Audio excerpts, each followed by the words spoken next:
Welcome. This is Jason Moss, your host of Manufacturing News Network. Today, we are excited to bring Laura Madajewski on the call today, and she's going to share some insights around the accounting part of the world for manufacturing. But Manufacturing News Network is where we bring the latest in industry news and trends, as well as introduce you to business leaders that are making things happen.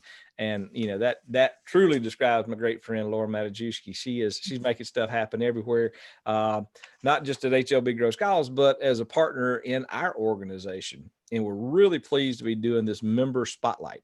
The member spotlight is really designed to help you get to know some of the other partners and folks that we've got involved in our organization. We're going to be able to dig in a little bit with Laura. I wish we had 3 hours to chat, but we don't. So we're going to kind of keep this tight.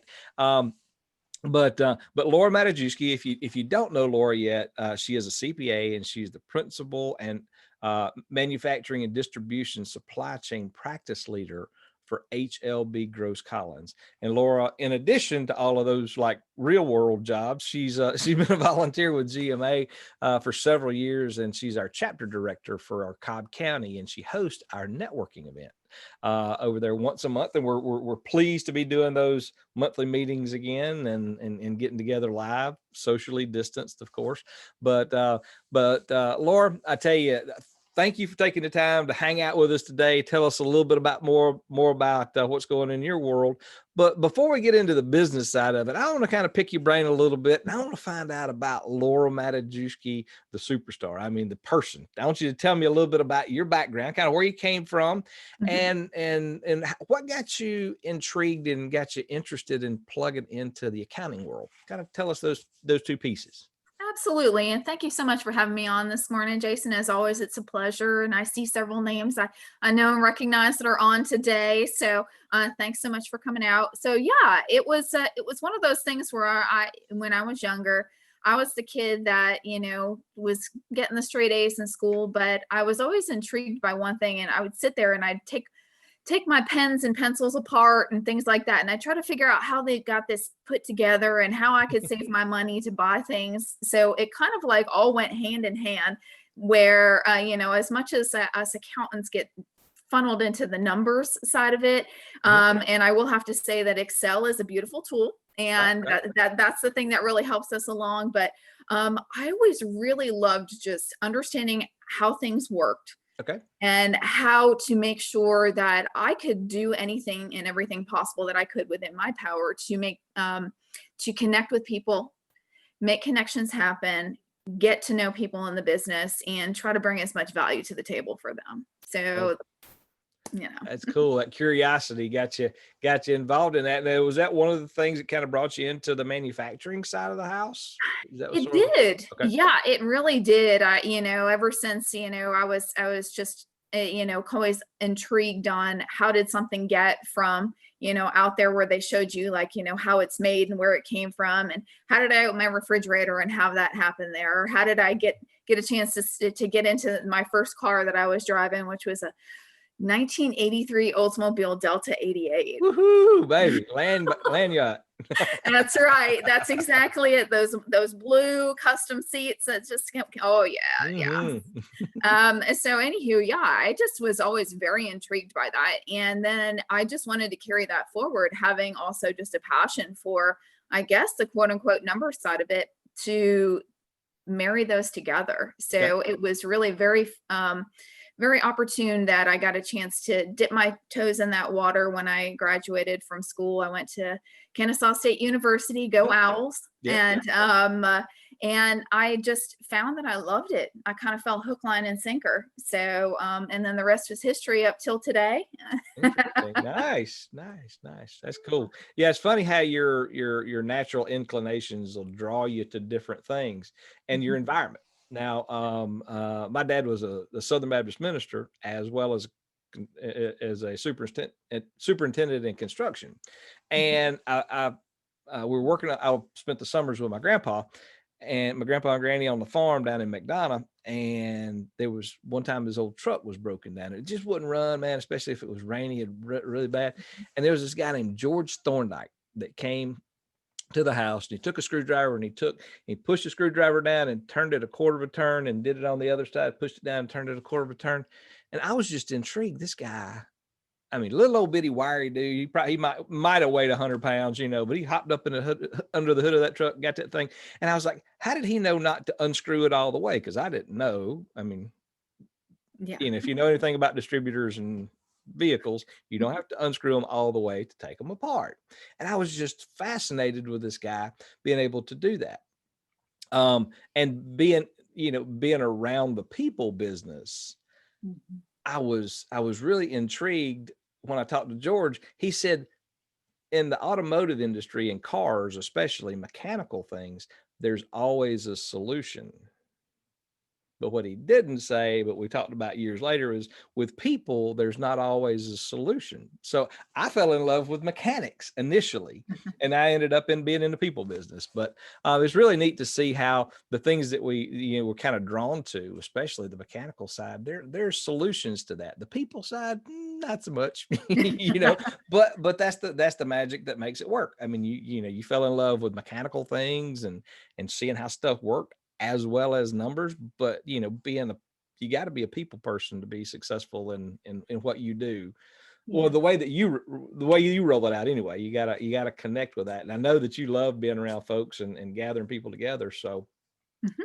the connections and the relationships piece is pretty interesting. How does that play into your day to day? I know right now it's tough, with the COVID stuff, but Yeah. what do you see on the people side? What's the most interesting on the people side for you? Well, it's really hearing the stories because I'm very fortunate that the majority of the clients that I work with are, second, sometimes even third generation family owned businesses. Okay. So, and that's the one thing they can't teach you in school is that whole people side of it, so to speak. You can go into different things and there's a ton of team projects, enough coming out your ears, but Mm-hmm. really there's such a psychological component to what we do because you're listening and you're listening a lot. And I know sometimes that can be a little hard for me because I get excited and I just want to start talking and doing. And it's like, calm down, let them say their piece, because that's the best way you learn. You hear what they're doing and you hear how they've been doing it.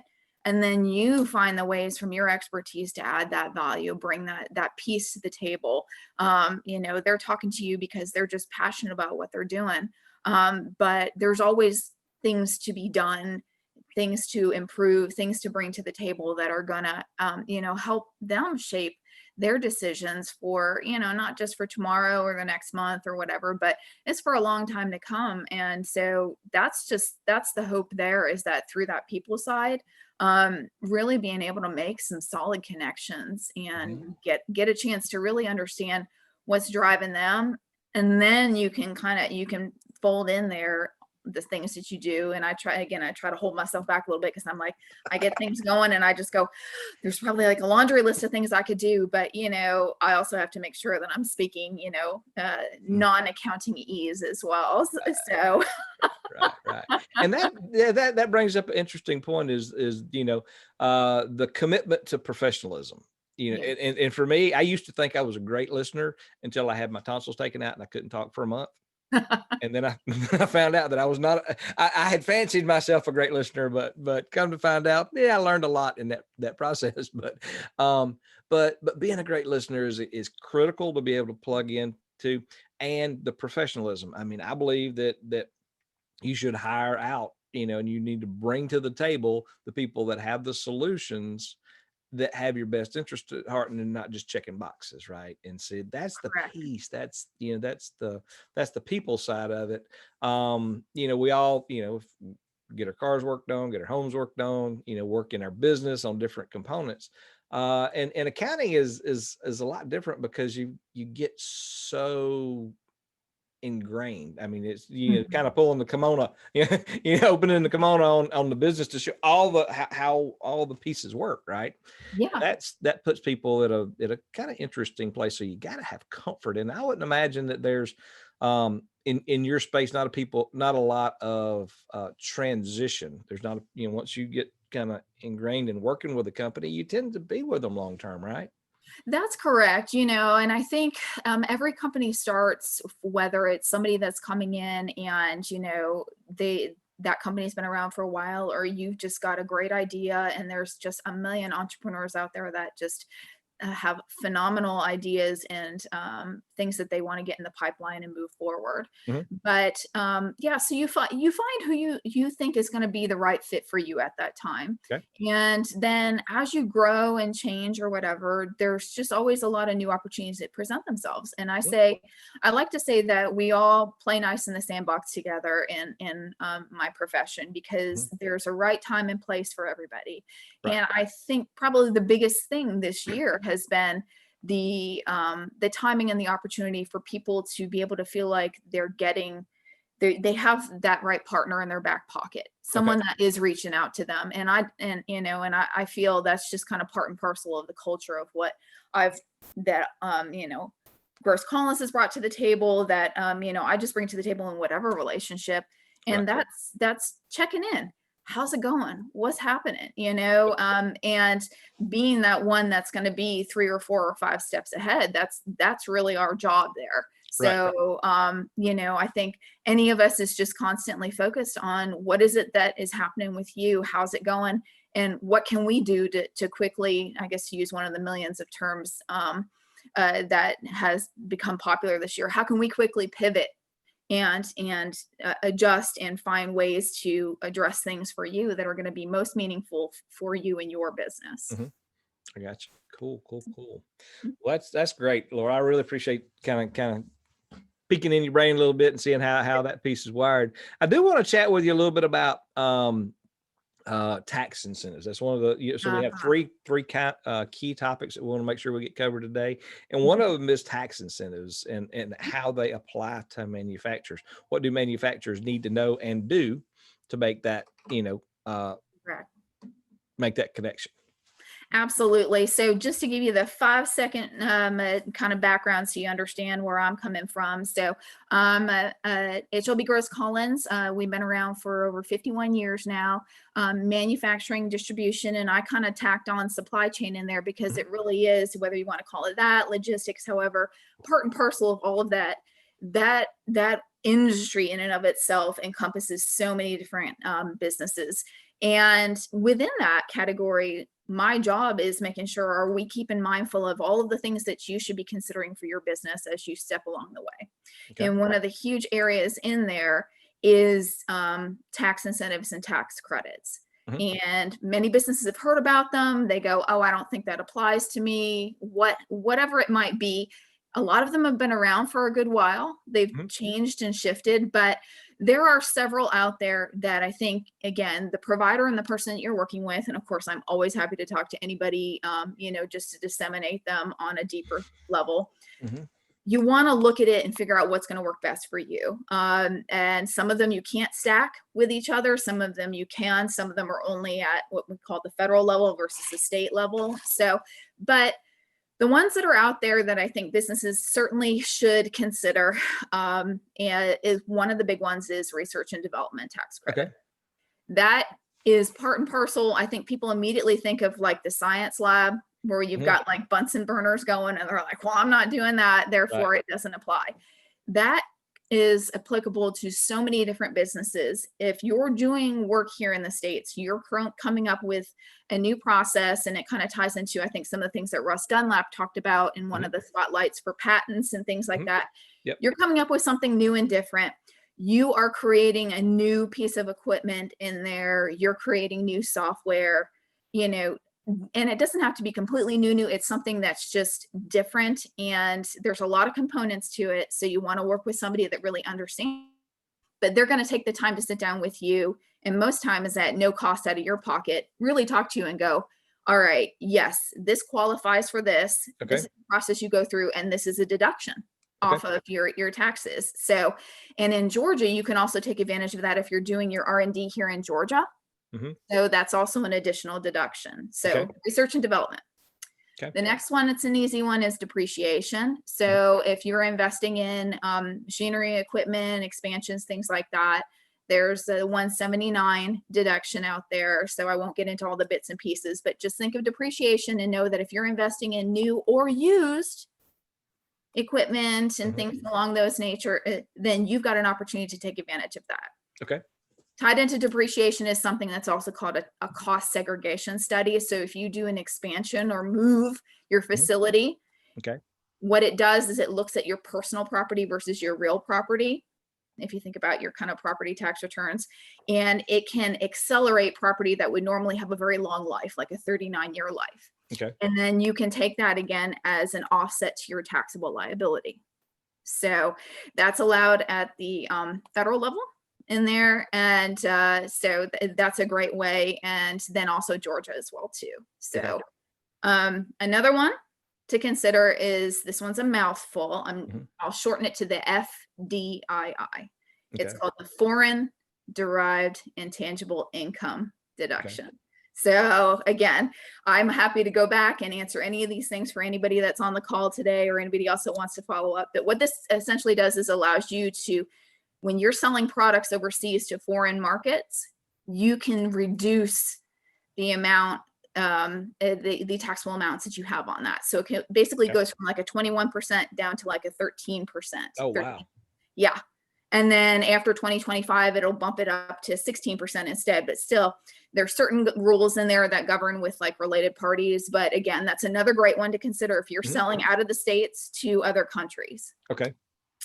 There's also work opportunity credits that are available. And those are great for if you're hiring individuals in various categories like veterans or ex-felons, people from vocational rehab programs. So that gets you dollar for dollar. That's another one. In Georgia, the jobs credit as well there too. They look at what's called opportunity zones. And those categories are out there. And again, that can net you great benefits as well too, up to $750 up to $3,500 a head. Oh, wow. Yeah, it's huge. It's huge.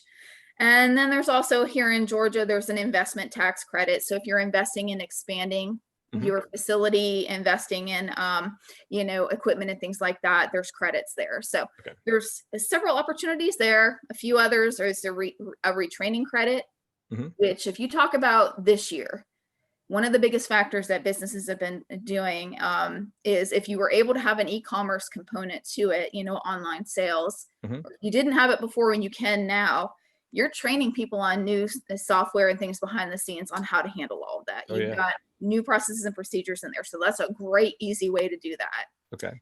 What about the communication stuff? Like, just regular, we've shifted all of the office staff outside of the manufacturing facility, and we had to get them all up and trained on. There are credits. Formal training for like Zoom, but there's, that transition, how. There's some of that can be, some of it's not. Again, I think it's just, you probably want to just kind of lay out a list there and then, give someone like me a call, whoever your contact is that you work with, your accountant, and they'll let you know. Some of that is definitely it's like Zoom. I think I've probably can count, was it 5, 6, or maybe 7 fingers, the different platforms I've learned this year. Yeah. So these are more kinds of things that tend to be more integral to like the business and the operations itself. Yeah, but it certainly can't hurt to ask the question. I always tell someone there's no question is a stupid question. Right. I got you. Cool. Yeah.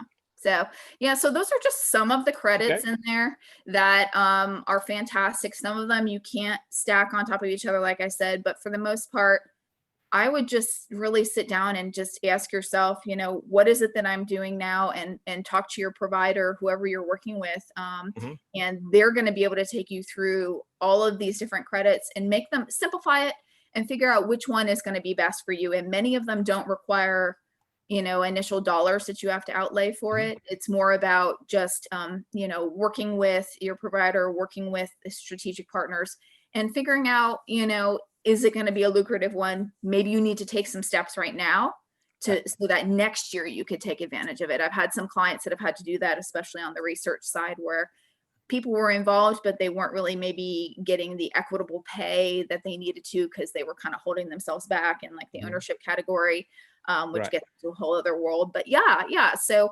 don't ever think that it's not a good time to do that, because it's always a good time to talk about these. And several of these credits do have lifespans on Okay. them.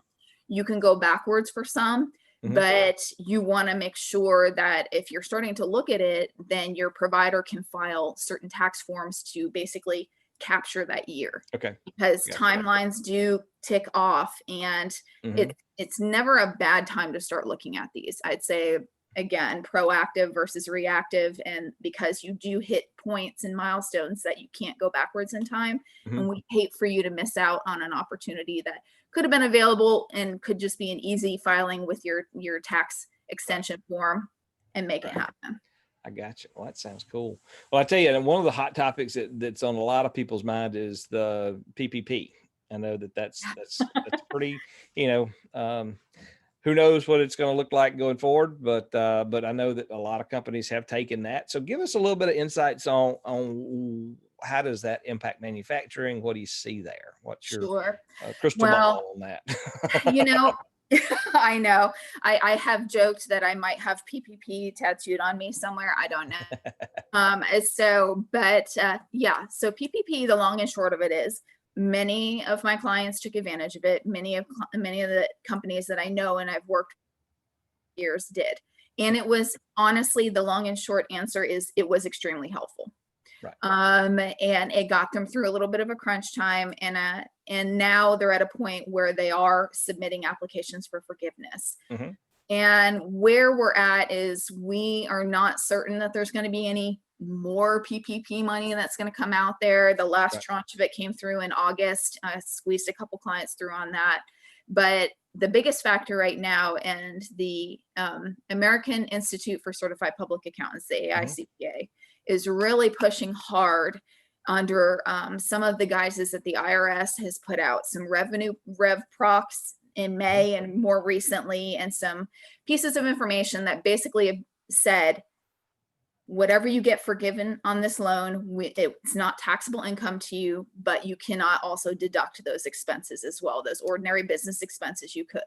Okay. So basically, if you got $50,000 of PPP money, you got forgiven $50,000, then you're not going to get taxed on the $50,000, but you also can't go in and then when you file your taxes, all of those business expenses you normally could consider under deductible expenses, they're not allowing you to basically double dip right now and also continue to deduct those expenses you could otherwise. Okay.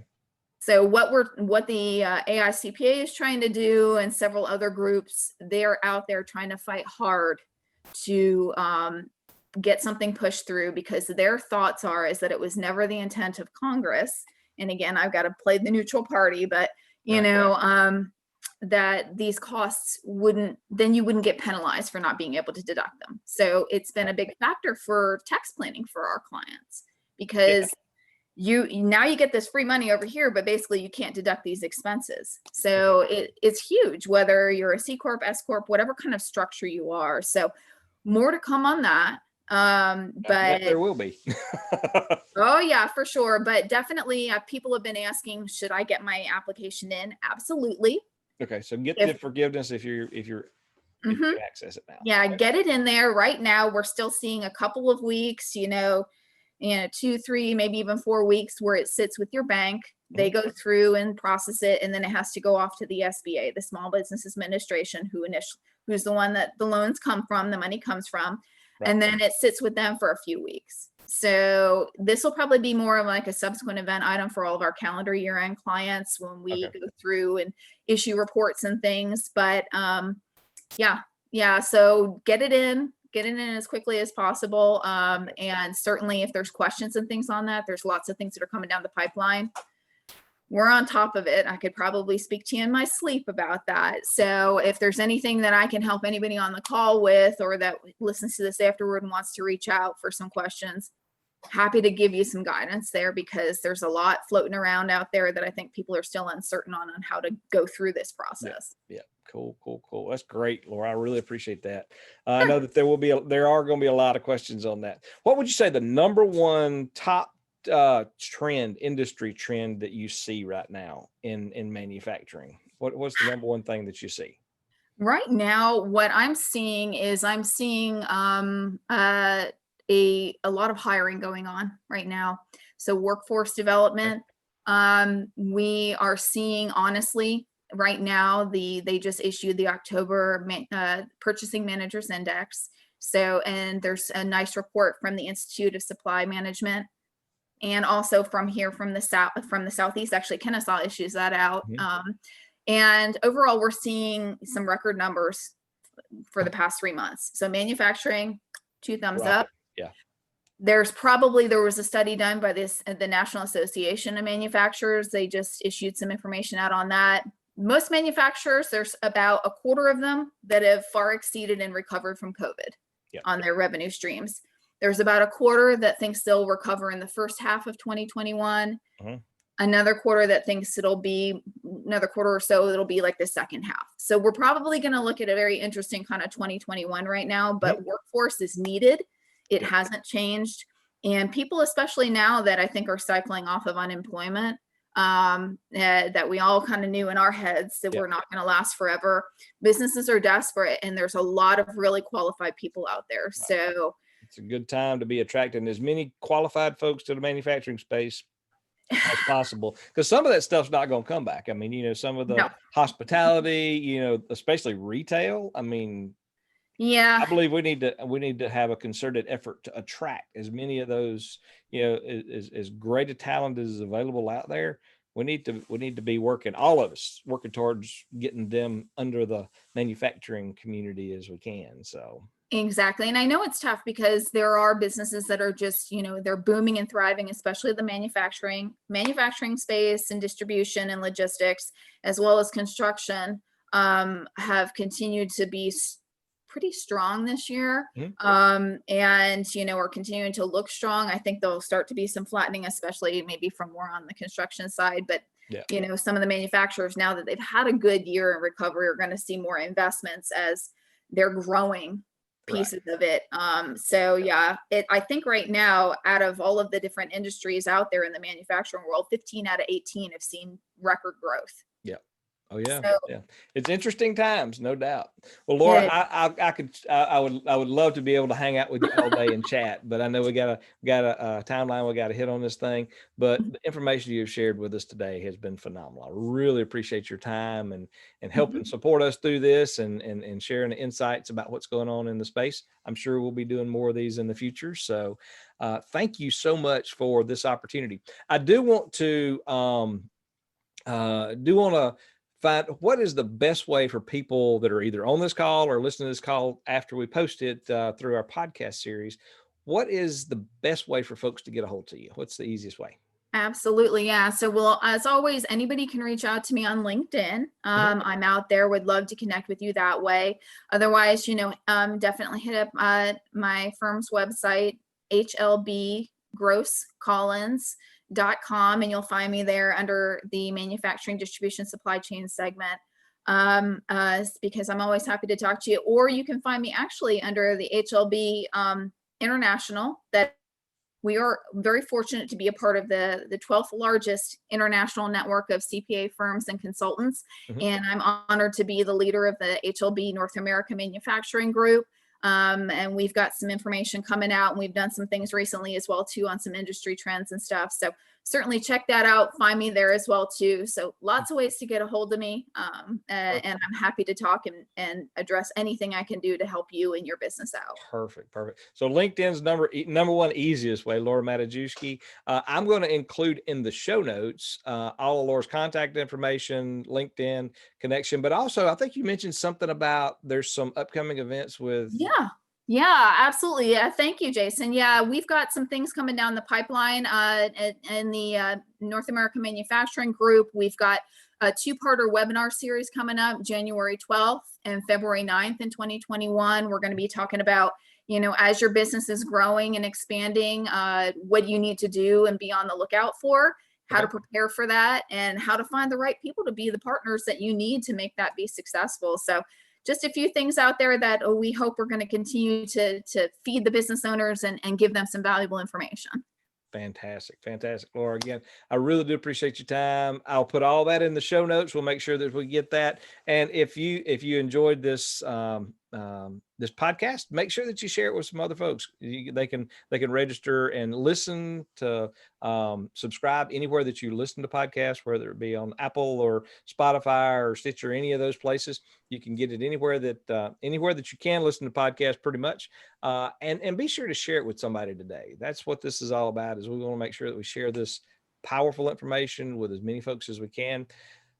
Thank you again, Laura. Thank you for everybody that's listening live. It has been another great day at GMA. We'll see you guys at next upcoming events. Thanks, guys. Take care. Bye-bye.